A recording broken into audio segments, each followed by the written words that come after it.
Good evening. Thank you, Joan. Good evening. I'm John Miko, the Executive Director of the Union League Legacy Foundation. It's my great pleasure to welcome you to tonight's public affairs program. Today is a very special evening for many reasons, including the little game that's happening down in South Philadelphia. We appreciate you all being here and being at our very special public affairs program. As you know, the Legacy Foundation cares for the great collections. We have scholarships, lecture programs like tonight, exhibits, tours. We do all kinds of programs throughout the year, all using the values of this great institution, the Union League of Philadelphia. And the first line in our bylaws, every member shall support the Constitution and the free enterprise system. What we're focusing on more and more is civics education. That is going to be our focus moving forward. All that we do, including tonight's lecture, all of those things I listed are made possible through voluntary contributions, mostly through members, like many of you. So we look forward to your continued support, and we thank you for your support. It is why we are here. A few housekeeping items. Tonight, first of all, please silence your cell phones. I know a few of you might want to check now and then. If you do that, please make sure it's quiet. We will have a Q&A tonight. We'll do that through cards. There should be some cards on the seats, and staff will come around and collect them. We'll get to as many of those questions as we can. We will end promptly at 7:30 for many logisticals and traffic reasons that you can well imagine. I'd ask that you all stay in the room until our guests have exited Lincoln Hall, though, at the end of the program. Our next program is really a special one. November 1st, Ron White. You may remember Professor White came on the 200th anniversary of Ulysses S. Grant, his birthday.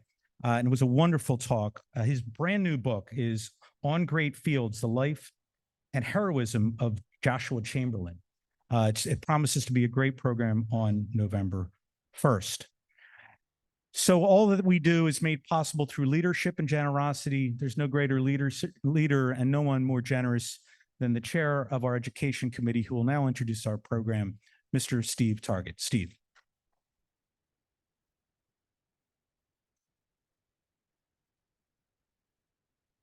Thank you, John. It's my pleasure to introduce our distinguished speakers this evening, General David Petraeus and Professor Lord Andrew Roberts. General Petraeus is one of the most prominent analysts for contemporary security issues, military developments, and global affairs, with 37 years of service in the Army. Petraeus' career includes 6 consecutive commands as a general officer, 5 of which were in combat, including in command of the surge in Iraq, U.S. Central Command, and the International Security Assistance Forces in Afghanistan. He then served as director of our CIA. General Petraeus also has been awarded the Lincoln Award here at the Union League. Professor Roberts is a biographer and a historian whose 20 books include the bestsellers Churchill, Walking with Destiny, Napoleon, A Life. He's also written the prize-winning Masters and Commanders, The Storm of War, Salisbury, Victorian Titan, and The Last King of America, The Misunderstood Reign of George III. Professor Lord Roberts is a fellow at the Royal Society of Literature and Royal Historical Society, and is the Roger and Martha Mertz Visiting Fellow and the Hoover Institution at Stanford University. And facilitating our discussion this evening is Carol Raleigh Flynn. Ms. Flynn is the president of the Foreign Policy Research Institute, a 30-year veteran of the Central Intelligence Agency. Ms. Flynn has held senior executive positions, including the director of the CIA's Leadership Academy, director of the Office of Foreign Intelligence Relationships, executive director of the CIA Counterterrorism Center, and the chief of station in major posts in Southeast Asia and Latin America. Ladies and gentlemen, please help us welcome General Petraeus, Professor Roberts, and Kelly Raleigh.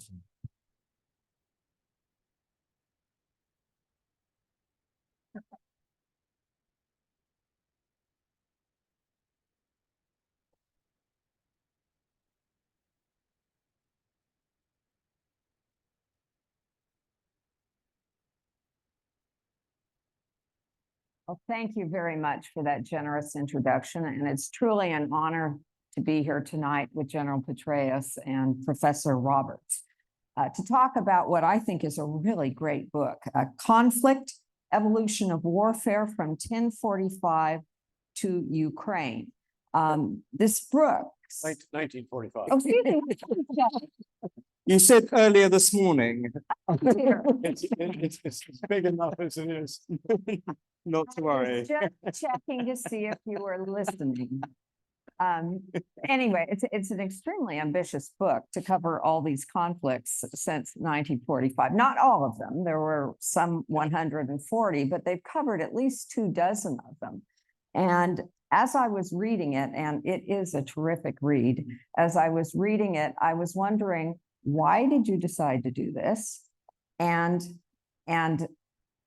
also the timing. Why now? So, Professor. Thank you. We decided to do it because just after the Russian invasion of Ukraine, we very much felt that it was a good idea to have a book that placed that war in its military history context, not just in its geopolitical and political context. And David immediately jumped at the idea. And so we got on to HarperCollins, the publishers. They asked us how we were going to divvy up the chapters. And I said, well, David's going to write about all the countries he's invaded. And he also wrote about Vietnam, obviously the absolute crucial chapter in the book. And I was going to fill in the rest. And what happened was we essentially sent each other's chapters backwards and forwards in what turned out ultimately to be literally thousands of emails. And it was the most profoundly intellectually stimulating experience for me, certainly. And it was really very enjoyable for me. I've known Andrew and admired him for a very long time, prodigious historian and biographer, the best single volume on Winston Churchill. In fact, we did 5 events together on that. I was interviewing him in that case on the stage of the New York Historical Society. He had invited me to the Clifton Literary Festival, even though I hadn't written a book yet. He said, don't worry, you'll fill the tent. That's what this is all about. And then a number of others, including one that was particularly delightful. Again, his book about the last king of America, which we did at the Army Museum in London, helping them raise money in the Army Benevolent Fund. And I said, why don't you ask me the question, a series of questions. Could the British have won the American Revolutionary War? The answer to that, in case you're wondering, is yes, if they'd had a competent civil military counterinsurgency campaign, which they did not. But by the way, let me just start off by saying how great it is, really, first and foremost, to be back here. As you noted kindly, I did come here when I was a 4-star general and received a Lincoln Award, very memorable and enjoyable event. And was back here again, I think for your military affairs or defense committee or something, perhaps around Veterans Day. And this is a truly great club, and it's gotten even greater since I was first here back in 2009 or 10. I just can't believe a club could own 3 golf courses. Again, keep in mind, this is not a golf club. It's not a country club. And I'm trying to get my head around that, a beach club and restaurants all over the place as well. This is really quite extraordinary. I mean, I'm a partner now. So for the last 10 years, I've been at KKR, one of the largest investment firms in the world. Particularly good period, by the way. We've gone from 83 billion to 520 billion during that time. Nice time to be a partner. I'm trying to figure out how to buy this place. I mean, we want to be your strategic partner. And then, just finally, before we get back to serious stuff, I'm trying to process this whole thing that we have a room of maybe as many as 400 people or so. We were afraid it would be down to 200 given the other option in town tonight. And I'm not sure what that says about all of us. I mean, maybe we should have canceled the event and done it at the ballpark. Yeah. Your book talks a lot about strategic leadership. It looks at these various conflicts through the optic of strategic leadership. And would you care to talk a little bit about how you see strategic leadership? Yeah. So when I was between the 3- and 4-star tours in Iraq, I actually sought to distill an intellectual construct that would enable me. I was told I was very likely going to go back to Iraq. I ended up going 6 months sooner than I thought, but because the situation deteriorated very alarmingly in late 2006.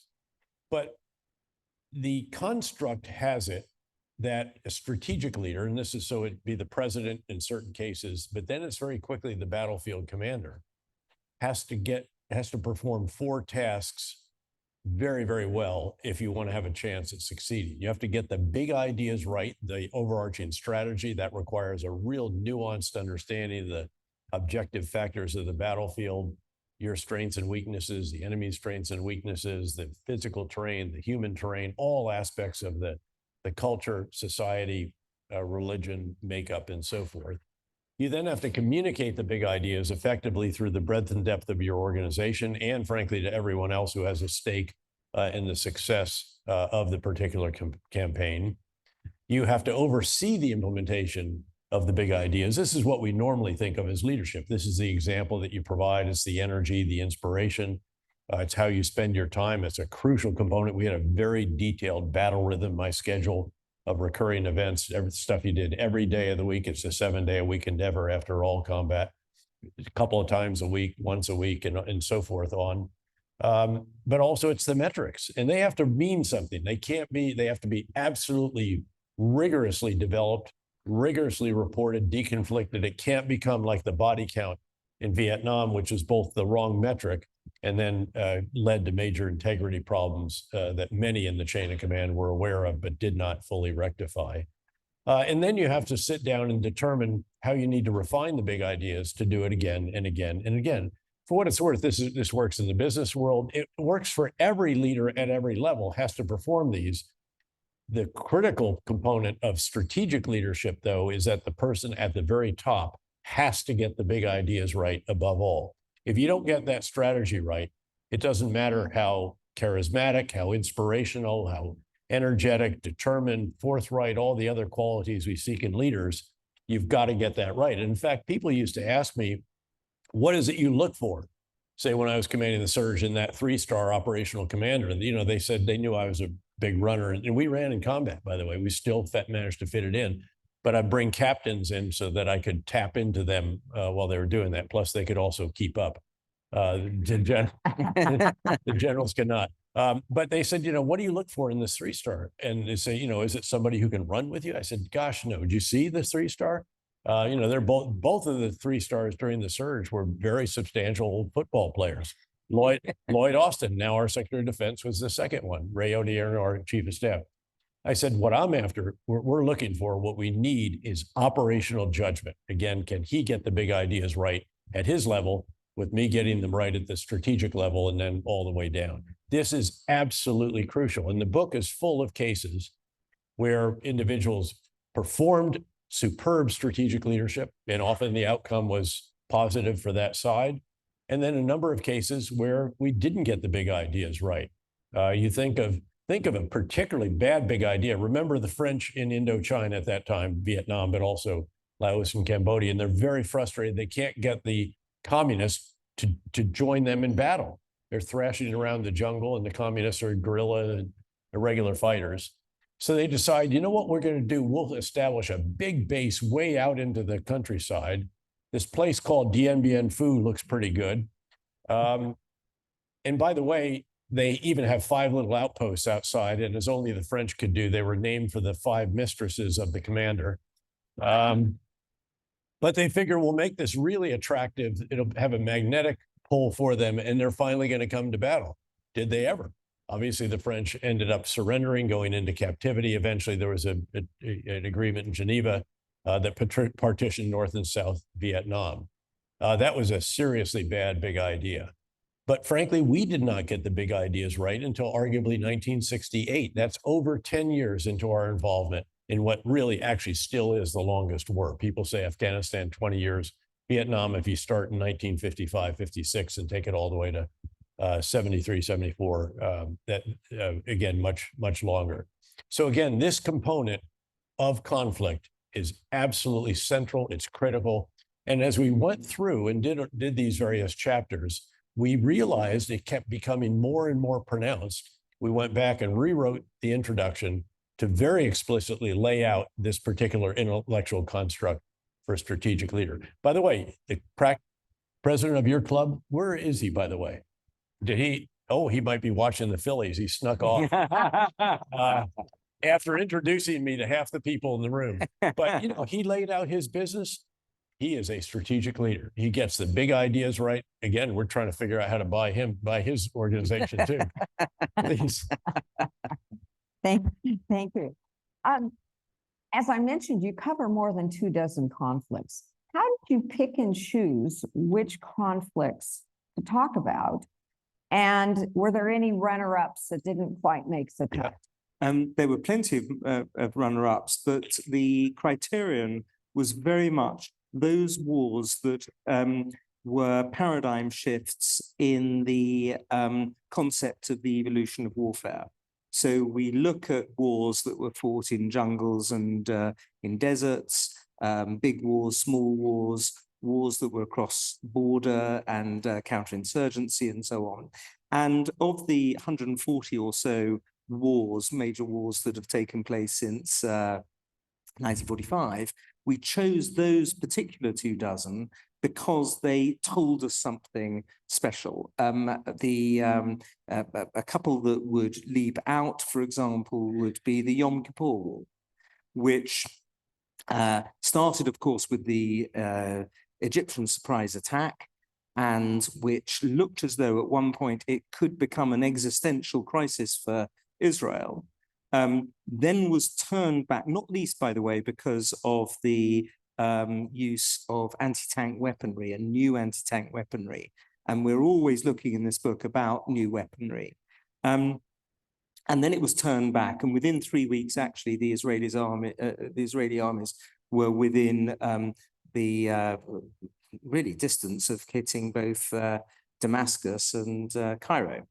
And one of the things actually we learned in that was that war isn't linear, a very important concept, and also that the tank, which can be, at the beginning of that war, people were asking whether or not the tank had any future because of the way in which these various anti-missile, anti-tank weaponry was used.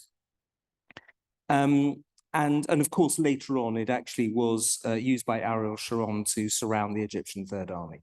And there was a great line from an American general who said that the tank is a little bit like a dinner jacket in that you don't need it very often, but when you do, nothing else will do. It's a great line. The book also talks quite a bit about counterinsurgency from post-colonial wars to more recent. Would you like to talk about counterinsurgency wars and maybe? I thought you'd never ask. Yeah, and you know, these have been very substantial. Obviously, we have very recent history. You know, I was privileged to command both of the wars at their height in Iraq and Afghanistan. By the way, the truth is I was looking for an opportunity to write about those two in particular, but I didn't want to write a tell-all. There were huge advances offered if I'd do a memoir that was a tell-all. I just didn't think that that was appropriate. I think they're often unkind and uncharitable. So that was yet another reason. And I should point out, by the way, Lord Roberts was not Lord Roberts when I signed on. He was a mere award-winning historian. So I don't want you to think, you know, I'm a you know, one of these royal groupies or something like that. But I should tell you that, so he is Baron Roberts of Belgravia and in the House of Lords. I do very much love going to his beautiful white townhouse in Belgravia for dinner, where we talk about the needs of his very needy constituents. For those of you who know Belgravia, I mean, they're not needy at all. There is one problem though, and that is that about the third of his neighborhood hasn't been back there, curiously, since the Russians invaded Ukraine. But no, the counterinsurgency component, you know, it just happened. That's something I was fascinated with all the time that I was going through the army, even when I was serving out in the Cold War in Germany. And lo and behold, that study paid off. And I recognized, for example, early on as a two-star in Iraq, we didn't even have a field manual for this. Essentially, I wrote my dissertation at Princeton, in fact, for a PhD there on the U.S. Army and U.S. military and the lessons of Vietnam. So we had basically consigned counterinsurgency or regular warfare to the ash heaps of history. We wanted to have nothing to do with it again. And I actually noted in my dissertation that, you don't always get to choose the wars you fight. And it might be that you actually should retain some expertise and experience. That really was not what we did do. And lo and behold, there was a moment where I came back from the 3-star tour in Iraq, and I said, we have got to have a doctrinal manual. I can't believe we don't have a doctrinal manual for a war we've been engaged in for several years already, that being in the case of Iraq. And so I had this unique experience where we developed a field manual. We did it in less than a year. It's never been done in the Army in history. Normally, there's all kinds of arguments. I was empowered by the Chief of Staff. In fact, I asked him for guidance, said, Chief, I'm on my way to Fort Leavenworth, although you're responsible for 15 different centers and training centers and schools throughout the Army. I said, Chief, you got any guidance for me? He said, yeah, shake up the Army, Dave. I said, I can do that, Chief, as long as you have my back. And he did. And so we ran this manual through less than a year from start to finish, and then actually got to implement it as the commander of the surge in Iraq, where, by the way, the big ideas, the surge that mattered most was not the surge of forces. It was the surge of ideas. It was the change in strategy. People talk a lot about change management. You don't get any bigger than 180 degrees change, which is exactly what we did. We completely reversed what we'd been doing for the previous year, which they kept doing, despite violence escalating to terrifying levels and the country being plunged into a true Sunni Shia civil war. So it was quite an extraordinary experience to be able to do that. Of course, we drove violence down by nearly 90% in the 19 and a half months that I was privileged to command, and it went down further over the next 3.5 years until, tragically, right after our combat forces left, the Prime Minister of Iraq pursued highly sectarian initiatives that caused demonstrations, major demonstrations in the Sunni Arab community, tore the fabric that we'd put back together, the fabric of society. Then they took their eye off the Islamic State, which was Al-Qaeda in Iraq previously, that we had destroyed during the surge, and it was able to reconstitute. By the way, there's a huge lesson when we get to Israel and Hamas, that it's not enough to just destroy a terrorist group. You have to ensure that it can never reconstitute. And we'll talk about that, I'm sure. Could I just add Please. that I thought one of the most interesting things when I read the 2006 counterinsurgency manual that David co-wrote, was how much history there was in it. In particular, I know there were lots of other campaigns, but in particular two that the British Empire fought, or at least the British Commonwealth fought. One, the Malayan emergency of 1952 to 60, where Sir Gerald Templar successfully put down a long-running communist insurgency. He was the guy who coined the phrase hearts and minds. And he projected a very positive image of what Malaya would look like, independent apart from anything else, which happened in 1957, if they defeated the communists. And then shortly afterwards, in the late 1960s and early 70s, in Oman, the Dhofar uprising, which again, a communist uprising against the Sultan of Oman, who helped by the British Brigadier Sir John Akehurst, managed again to put a positive message to the people about progress and modernity that really resonated with the people there. And David picked up on both of those campaigns, successful campaigns, and incorporated them into the message of the 2006 counterinsurgency manual. What's important about Oman is, number one, you have a very, very skilled sultan. By the way, he was also a very, very young sultan. He went to, the British Military Academy, Sandhurst, where it seems that they apparently teach foreign students how to overthrow their fathers when they come home, which is exactly what he did. So he was in his mid-20s, and he's the Sultan of, but his father, Yes, just his father was the classic he reaction. deserved to be overthrown. He so deserved to be overthrown.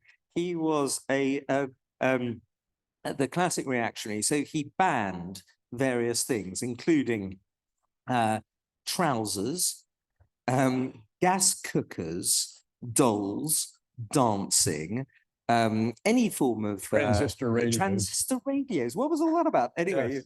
transistor radios, and lots of advances in the medical, agricultural, let alone political spheres. So the son overthrows him. He becomes the Sultan. He's very enlightened. By the way, years later, he really was a bit of a mentor for me. We would have these long meetings, and I treasured every single one of them because he was a truly wise. I used to think that he was the Lee Kuan Yew of the Middle East, and he really was in many respects. And then he had this great brigadier, John Akers, who just got this stuff as well. And the combination of a real civil military counterinsurgency campaign, a vision for the people to, again, counter that put forward by the insurgents, the communists, the Dhofar, who were rebelling against the royal family and so forth. So it was very, very instructive, actually, in each of these cases. Obviously, the reference to hearts and minds really resonates. But years later, I was writing speeches for the Supreme Allied Commander Europe, the NATO commander, and lo and behold, who shows up as the Deputy Supreme Allied Commander? None other than General Sir John Akers. And I took my dog-eared copy of his delightfully titled book. Only a Brit could write a book with this title. We Won a War. You know, if I heard my West Point classmates would, laugh me off the stage if I did something like that. But he did, and he made it to 4 stars, and I took it and he very kindly inscribed it. But thinking ahead now again to Israel and Hamas, this underscores the importance of the vision for the people. And as some of you may have seen, I've said on CNN or Fox or the others, this can't just be about destroying Hamas, although I do tend to believe that needs to be done given the horrible, unspeakable, barbaric actions that they took. Again, this is the equivalent per capita. We lost nearly 3,000 in 9/11. 7/10, they lost the equivalent of over 50,000, again, per capita, and had about 7,000 taken hostage. And those numbers each keep growing. Per capita, it was 200 and now up to 10 or 20. So again, absolutely horrific. And I do believe that an organization whose founding documents call for the destruction of your country and killing as many Jews as they can is not necessarily a great negotiating partner. Unlike, say, Egypt during the 73 war. In fact, we had Henry Kissinger came to one of the lunches that we did in New York, and reminded us that he could make basically he could call 4 people or shuttle around and see 4 people and get a deal done. And these people were, of course, Golda Meir, the prime minister of Israel during the Yom Kippur War, Anwar Sadat, president of Egypt, who wanted to reach a peace agreement that would normalize relations and has stood the test of time ever since, Hafiz al-Assad in Damascus, and then King Hussein in Jordan. You can't negotiate, I don't think, with a group that has done to your people, innocent civilians, what Hamas has done. But there has to be a distinction between the Palestinian people and Hamas. It has to be very clear. There has to be a commitment to them. There should be a vision for them, as we did to the Sunni Arabs when we were trying to strip them away from al-Qaeda in Iraq. We said, life is going to be much better. Here is explicitly what we're going to do for you if you will stop supporting tacitly or actively al-Qaeda in Iraq. And we did. So there has to be a vision for the future of Gaza for the people. Once you extirpate, as Lord Roberts puts it, destroy Hamas. But I believe there should also be a vision for the Palestinians in the West Bank as well. That's another one of the challenges that you have here.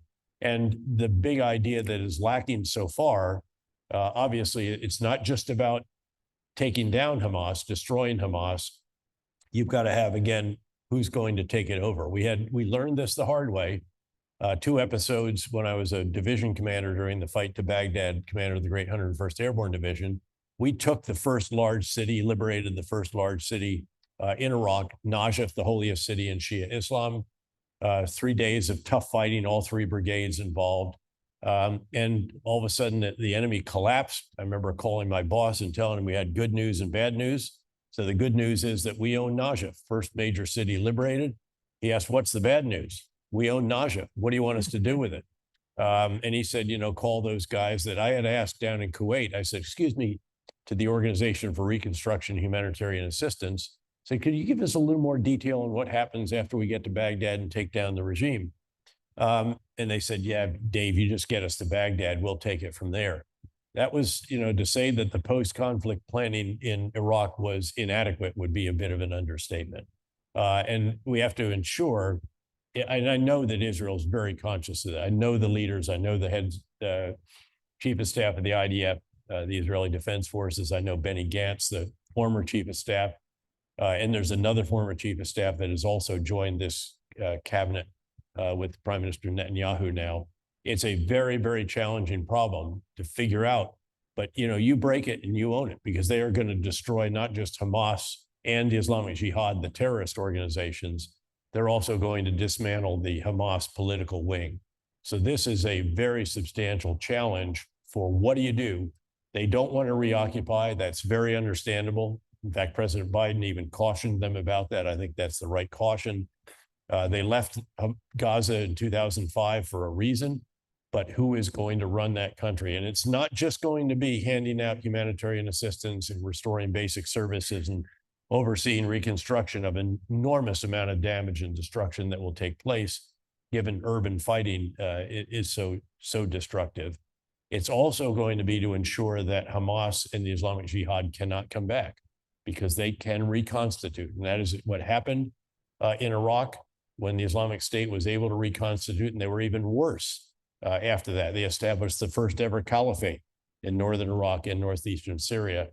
It took the Iraqi security forces, with our help, 9 months to clear Mosul, the city in northern Iraq where our headquarters was after the fight to Baghdad when I was a 2-star, same size as Gaza City.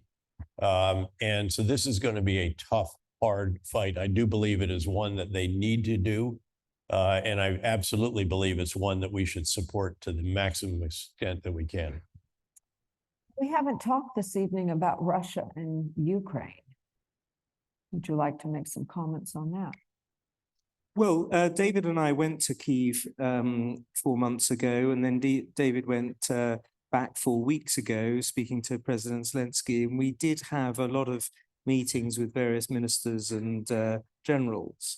And the morale of Ukraine is pretty extraordinary for a country that has undergone what it has over the last 18 months.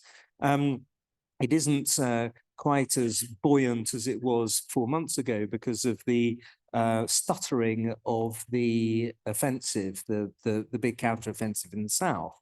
But nonetheless, when one talks not just to the ministerial and general level, but actually all Ukrainians that you speak to, it is a universal belief that they have to continue to fight on until they expel the Russians from that 18 or 19% of the country that is presently occupied. It's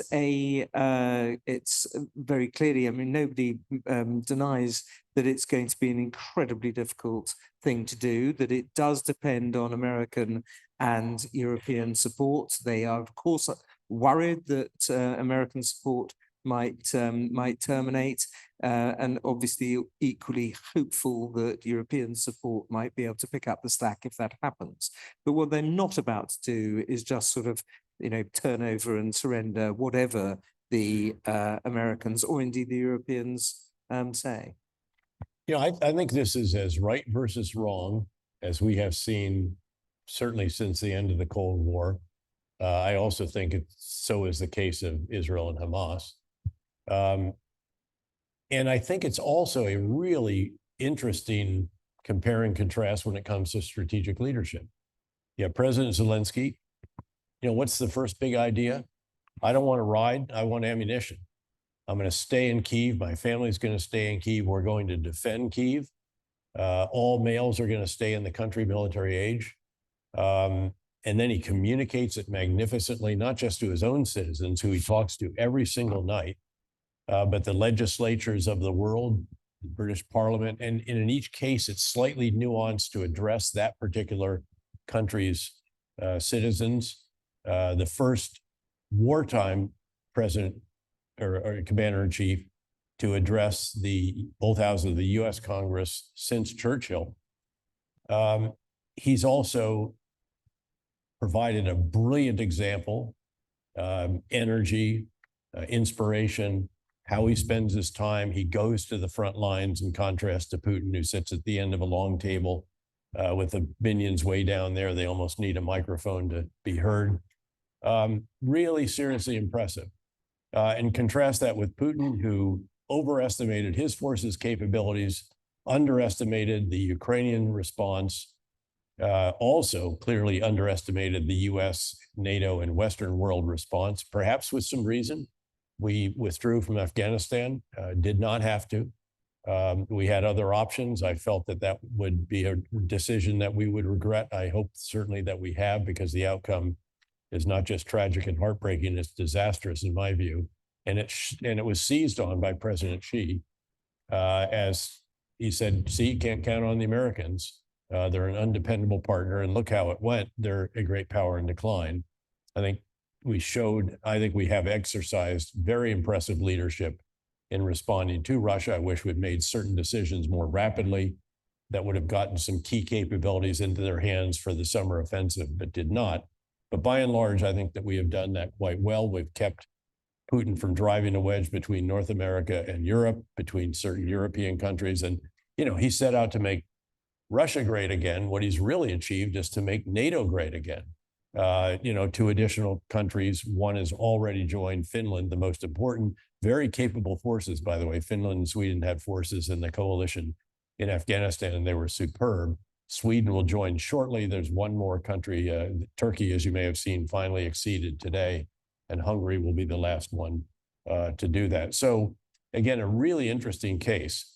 Certainly after some very impressive victories, let's not forget the Ukrainians won the most important battle, Kyiv, because Russia wanted to take Kyiv, topple the government, replace President Zelensky with a pro-Russian figure, and go home to a victory parade.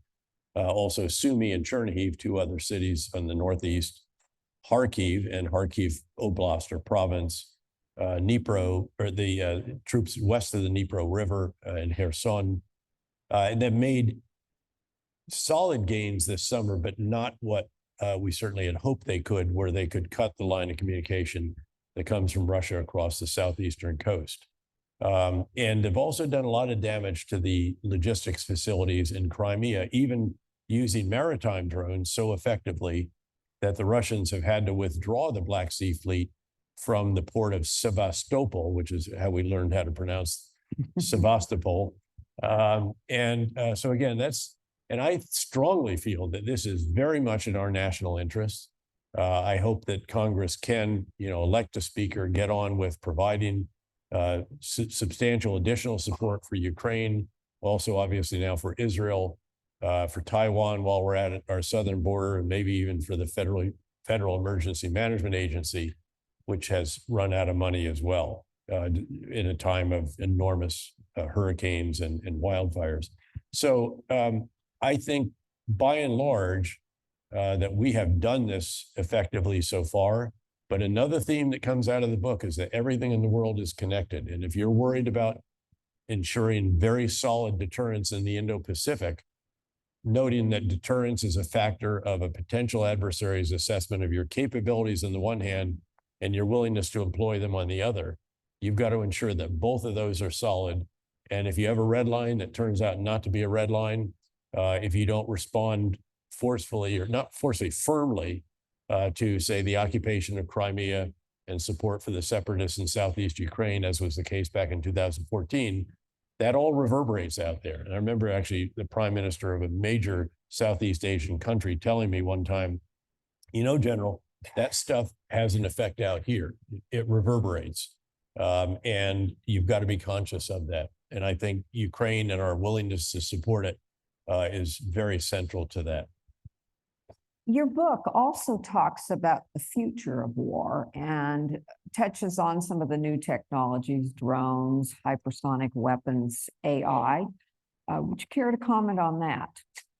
Yes, we very much, the chapter 10 of the book is entitled The Future of War. As you say, drones, supersonic AI, but also cyber is very important, robotics, the whole area of space, and the disinformation and misinformation, the way in which deep fakes can be used and bots and so on, which can be tremendously important when it comes to morale. And one of the major themes of our book is how important it is to keep morale up, not just in the army, but also in the nation, the wider nation.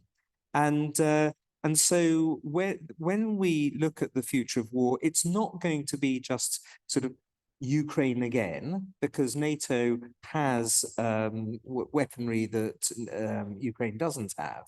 But Ukraine does show some hints and signposts towards future war.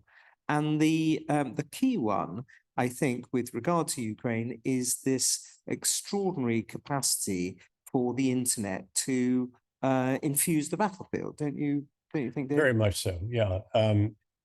There's some really stunning developments that we've seen. Again, Ukraine is the great Max Boot, the Washington Post columnist, I thought captures Ukraine beautifully, where he describes it as all quiet on the Western Front meets Blade Runner. So you have World War I like trenches and wire and all that. World War II sort of minefields, tanks.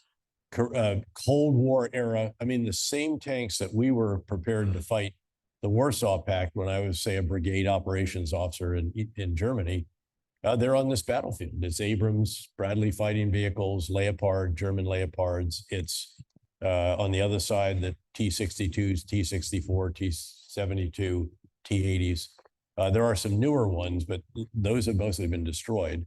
So it has all of this legacy, but then you have the rapid advance, especially on the Ukrainian side, of the use of suicide drones, suicide maritime drones, very, very impressive leaps forward there. And then the context in which this plays out is stunning as well. We've never had a war in which there has been the transparency that you see in Ukraine and that we also see right now, obviously, in Gaza.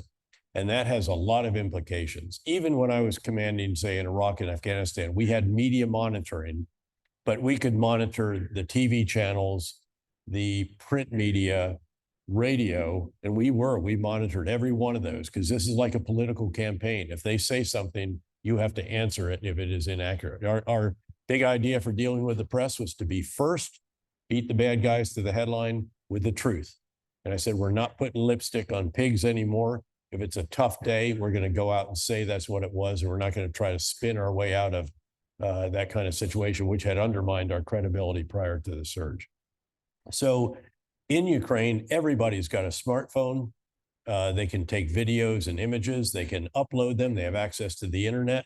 And then there's innumerable social media platforms and all the rest of that onto which they can upload this. And then mining that becomes a very substantial task. Open source intelligence is advanced dramatically.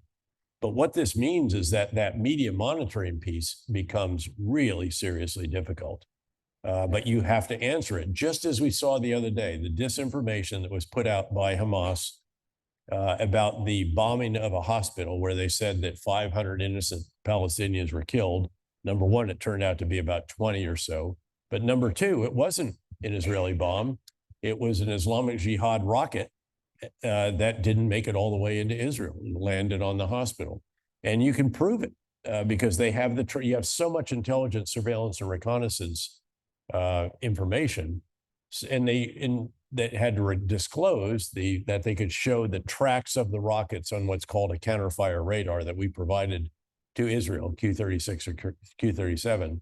and you can track it. You can rewind the tape essentially, and you can rewind full motion video, which they did as well. There's other systems that they can say with real certainty, this was not, and plus, you know, your aircraft, whether they've dropped ordnance or not, and if so, where did they do it, and so forth. So yet that disinformation immediately caught hold in the countries in that region in particular, but also to some degree in our own cities. Everyone seized on it. Everyone blamed Israel before they even had the facts. And it's very hard to unwind that. We haven't been able to unwind it, I don't think. So this is yet another challenge of today's battlefield. One other, what we need to do, by the way, in our country in particular, other Western countries, is begin to transform our forces at a much more rapid pace from a small number of large platforms, however incredibly capable and exquisite they may be, also very expensive, but also very vulnerable, because the old Cold War adage that we could never actually operationalize then, what can be seen can be hit, what can be hit can be killed. You can do that now, and especially in the Indo-Pacific, you can see everything. So you have to transform from that to a much, much larger number of unmanned, smaller platforms that increasingly will not be remotely piloted. They're going to be algorithmically piloted. So the human in the loop is going to become the human on the loop, the human who actually writes the software program with the conditions that the machine must meet before it takes a kinetic or non-kinetic act. And by the way, the human's got to get out of the loop, because if you're fighting machine on machine, which is going to be some of the future of warfare, still will need soldiers without question, but the future is going to be increasingly machine on machine. Your machine's going to lose if there's a human in the loop, because the other machine's going to be faster. Yeah, I know it's scary, but that's, you know, very scary. As we used to say at the CIA, by the way, thanks for your 30 years. Thank you. There, really distinguished service as a clandestine services officer. But as we fondly would say, you have to deal with the world the way it is, not the way you'd like it to be. We have a question pertaining to technological development, and it's from a student in the audience. How can technological development ensure that the future of warfare results in less human suffering? And on the contrary, how could it result in more destruction? I do think historically you can work that out, that you can take it for granted that technology is going to lead to less human suffering. I think even long before the invention of the machine gun, which of course in the 20th century was the single weapon that increased fatality. But even before that, every major advance seems to have increased human suffering of soldiers on battlefields. One interesting thing, of course, is that, and we go into this in the book, in the first chapter of the book, is that although nuclear weapons were created, of course, in the mid-1940s, they haven't been used since the mid-1940s. You get occasionally speeches by Sergei Lavrov and Putin essentially saber rattling about nuclear war, but all of the wars that have taken place, those 140 wars that I mentioned earlier, have taken place over the last 3/4 of a century under that level of the nuclear umbrella, which would ultimately, if it ever was, you know, nuclear weapons were unleashed, would be utterly catastrophic for mankind. So there isn't any, I don't think, a part of the human condition, part of who we are as human beings. There's nothing that says that new technology is going to lessen the pain and destruction and horror of war. I will submit, though, that precision munitions can make, obviously, much more precise the strikes. And then it really comes down to the rules of engagement that essentially govern how you employ the weapon systems that you have. And in the West, we work very hard to adhere to the Geneva Convention, the rules of laws of land warfare. The Russians certainly do not. we've made mistakes, and we recount some of those in the book.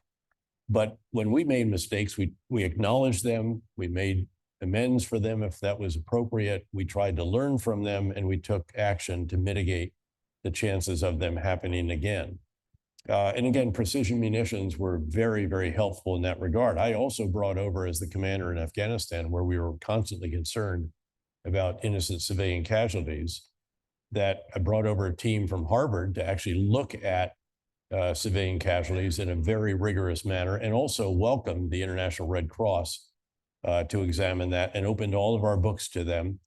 So very collaborative and open, and also, for what it's worth, opened all of our detainee facilities we should be proud of what it is that we're doing. We are adhering to the rules, again, the laws of land warfare. We have nothing to be ashamed of. In fact, we have everything to be proud of in those cases. And so we did that. But at the end of the day, as we're going to see in Gaza, in urban combat in particular, the damage and destruction inevitably is going to be very substantial. The casualties on the Israeli side will be very significant. Innocent civilian loss of life is absolutely inevitable. It's already taking place. I do think it's incumbent on Israel to provide as much humanitarian assistance as is possible that can get in and actually get to the people, not be siphoned off by Hamas to use for their terrorist war machine. And again, they're going to, this is the most difficult context. We think that Gaza is the most fiendishly challenging, difficult set of circumstances of any of the battles, if you will, that we recount.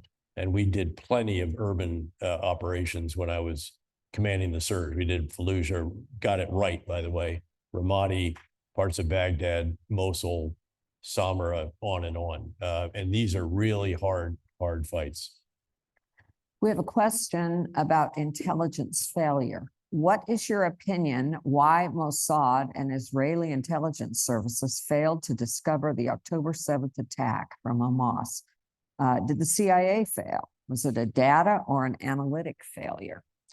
I think it was a failure in a number of different ways. One might have been something that we suffered from prior to 9/11, which was a failure of imagination. No one could imagine that people could actually go to flight schools, then get on a plane, then get their way into a cockpit, and then have the skill, or evil, malevolent skill, to fly those into the World Trade Center towers and the Pentagon, and the other one was presumably heading to the U.S. Capitol. So you have that. I think the bigger issue, and by the way, it's really Shin Bet, as you know, the internal service is the one that focuses on Gaza and the West Bank, that's treated as an internal. And they're spectacular. I love Shin Bet. I love Mossad, obviously, and the stuff that we did was, according to the New York Times, was quite diabolically clever. I can't comment on whether Stuxnet was real or whatever, but Shin Bet is the one, and they're normally upstream, is the way you describe it in the intelligence world. They can actually see something. They can see someone dreaming of something, thinking of something, certainly planning it before it actually happens. And they often, especially in the West Bank in the past, have been able to stop it, to prevent it from happening because of the knowledge that they had. In this case, I think they got distracted. They were focused more on the West Bank. They were relying very heavily on surveillance devices and the billion-dollar fence.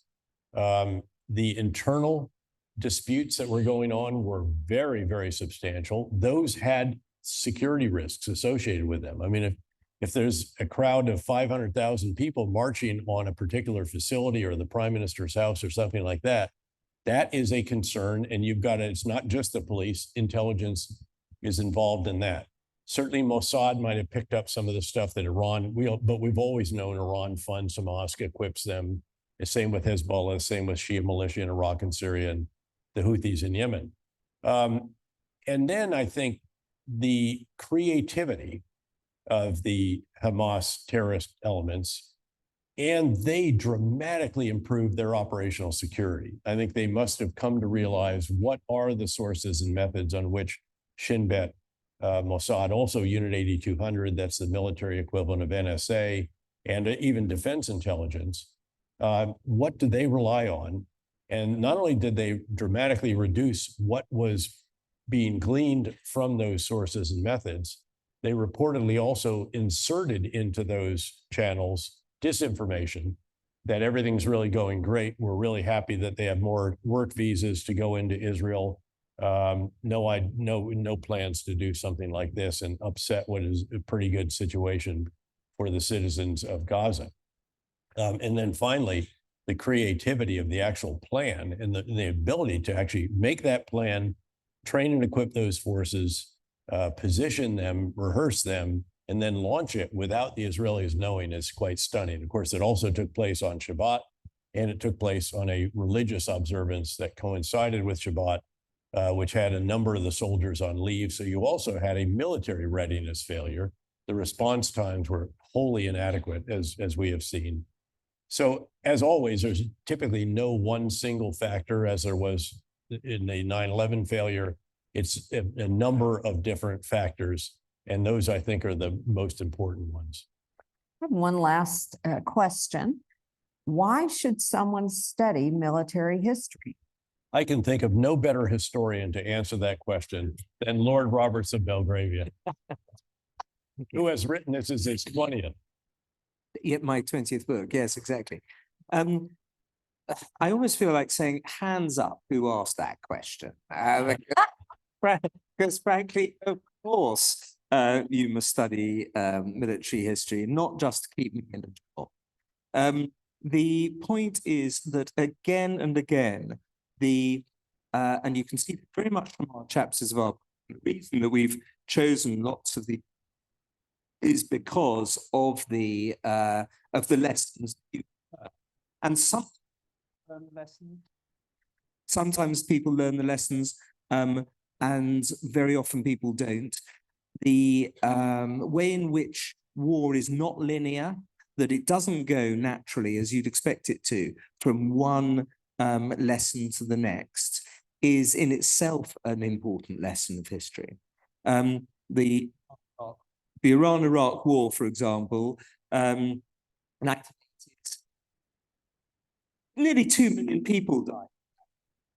And there was a really, essentially a throwback that takes us back to the First World War with lots of issues regarding the way that war was fought. Excuse me. With barbed wire and trenches and gas and so on.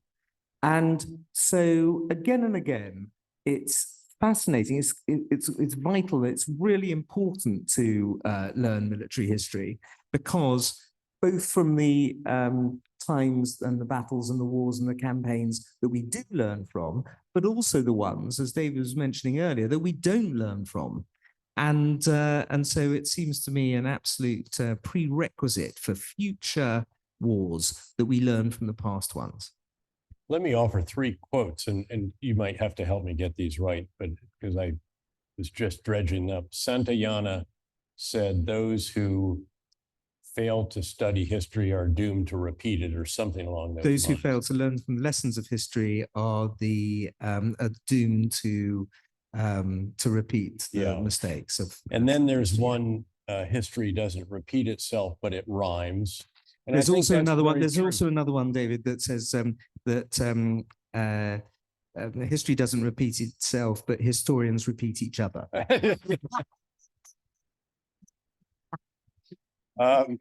the way, just another very quick aside. So we went to a lunch in London hosted by a bunch of his fellow historians, at which, by the way, we learned from one of them that this is the history book of the year, not announced yet, but it's coming. Thank you. Thank you. Thank you very much. And the host actually said, "Now, General, I'm sure you've experienced this special relationship, and it is very special between the U.S. and the UK, between our militaries, our intelligence services, our NSA equivalents, and so forth." He said, "There's also another special relationship that we're going to acquaint you with, and that is the special relationship between historians and alcohol." And he proceeded to demonstrate that before us. The final comment, though, when it comes to, I am a huge believer in the value of studying history. As you have heard, we went back to review it all and to glean the lessons from it that were appropriate for today in the counterinsurgency field manual. And it was very, very helpful. But you do also have to recognize that history can actually obfuscate as well as illuminate. And so you have to be a very careful user of history. But that said, I firmly believe in the value of it. And that's why it's so great to be here with all of you who apparently seem to feel the same way, or you'd be at the Phillies game tonight. Thank you so much.